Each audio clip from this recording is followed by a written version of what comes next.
መጽሐፍ ይህ ነው። የአምላኩ በረከት ከእኛ ጋር ዘላለሙ ይሁን አሜን። የጥበብ እንቅስቃሴዋ ከእንቅስቃሴ ሁሉ ይፈጥናል፣ ትሰፋለች፣ በሁሉም ቦታ ትመላለሳለች። ባህሪያው ንጹሕ ስለሆነ በሁሉ አድራ ትኖራለች። የእግዚአብሔር የኃይል ወልድ መግለጫ ናትና፣ ሁሉን የያዘ ምስጉን ንጹሕ የሚሆን መልኩ የታወቀ የእግዚአብሔር የጌትነቱ መገለጫ ናትና። ስለዚህ ምንም የሚያገኛት ኃጢአት የለም። የቀዳማዊ አብ ልጅ መግለጫ ናትና፣ ይህች የማታልፍ የእግዚአብሔር ሥራ የምትገልጥ ናት። ቸርነቱን የምትገልጥ ናትና፣ አንዲት ስትሆን ሁሉም ማድረግ ትችላለች።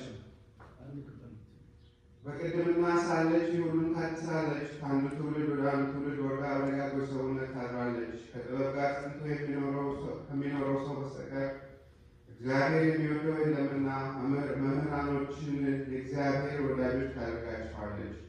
በብርሃን ከፀሐይ ይልቅ ታበራለችና ከከዋክብትም ብርሃን ሁሉ ትበልጣለችና ከብርሃን ጋር በተመዘነች ጊዜ በልጣ መዝና በፊት ትገኛለች። ብርሃንን ሌሊት ይለውጠዋልና ጥበብን ግን ምንም ክፉ ነገር አይበረታባትምና